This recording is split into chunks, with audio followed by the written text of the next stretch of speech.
in the land of grills. We're gonna challenge today, folks. This is by a lot of you have been asking for me to do this. So we're doing a challenge today. We're gonna do a comparison between the SNS grills, Slow and Sear, Drip and Griddle, and the Flame Tech grills, Smoke and Sizzle. Folks, we're gonna check it out in the Weber kettle. We're also gonna check it out in the SNS kettle. And we're gonna take a look at prices January of 24, if you need to know. So prices will be current as of January of 24 for both these products. We're gonna look at the specifications. We're gonna show you how they fit. And in the end, folks, I'm gonna tell you which one of these two I would choose. It's gonna be a good one. Let's get started.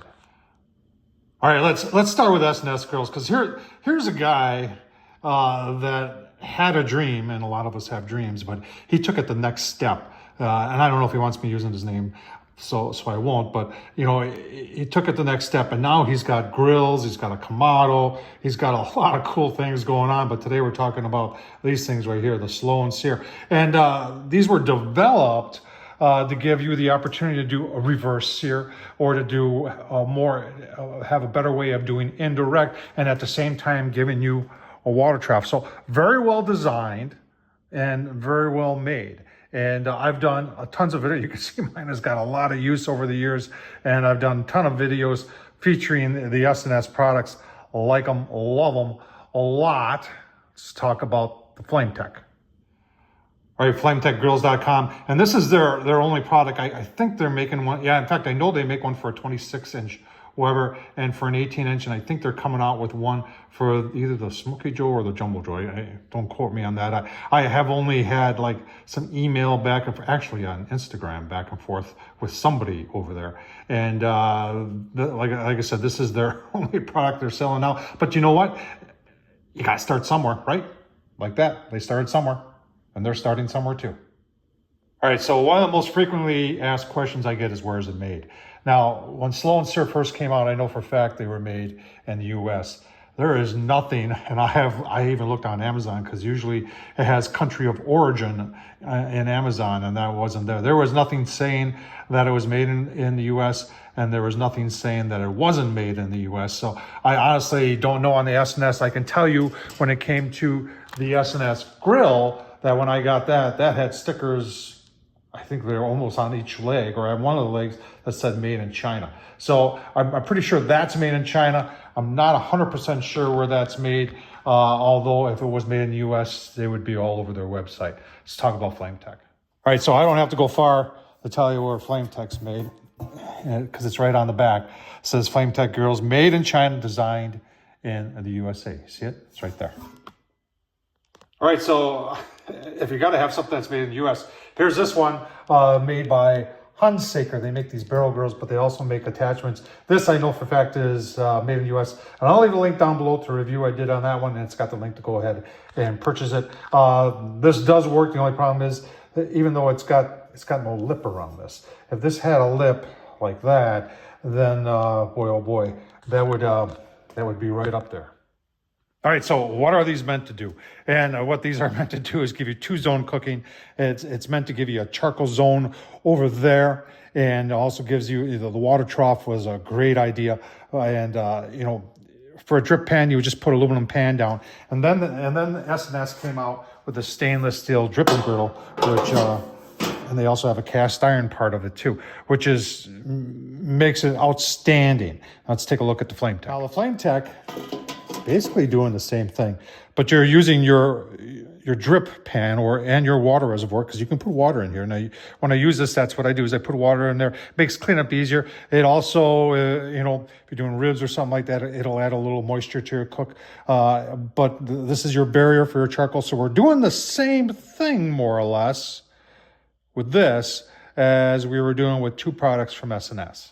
All right, in all fairness, someone are going to argue by having this other stainless steel back there, it does provide some additional protection to your grill from high heat. And then I'm not debating that at all. I think there is.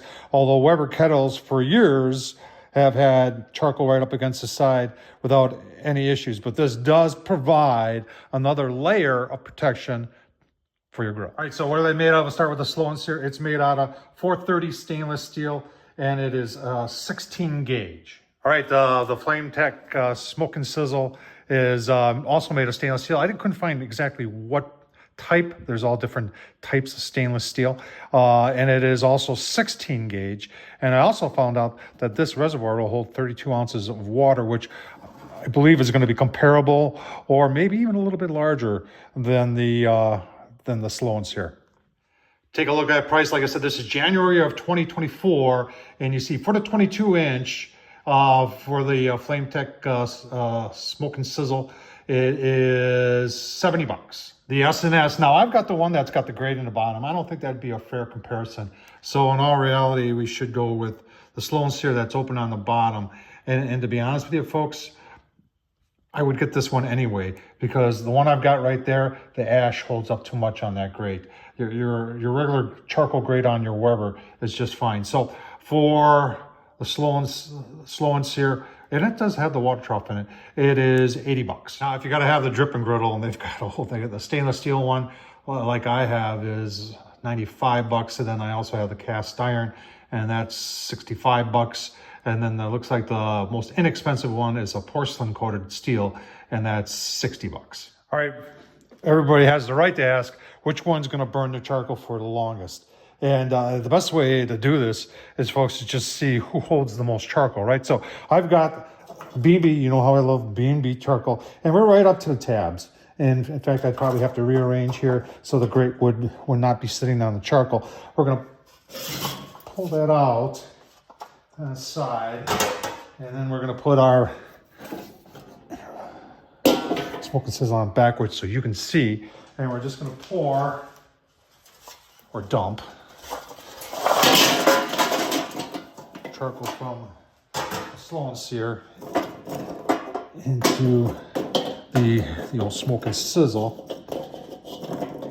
You can see, I want you to just see the tabs where the grate fits, and we definitely can get more charcoal in with the Smoke and Sizzle as opposed to the Slow and Sear. All right, let's talk about grilling space. So if you're doing a reverse sear, and that heat zone is going to be obviously over your charcoal, using the Slow and Sear right in the middle here to the water trough, you've got, let's just round it up to 7.5 inches. Check out the Smoke and Sizzle. All right, so the Smoke and Sizzle is going to give you 8 inches. Sticking with the Smoke and Sizzle for low and slow, you have about, you can see it, 13 inches. Slow and Sear is giving you 12.5 inches. So, you know, it's real close by. The water trough does take away some of that space. Having the water trough on the bottom actually gives you a little bit, it's not much, but gives you a little bit more space in the grill. All right, longevity, you can see the Slow and Sear has been through a lot.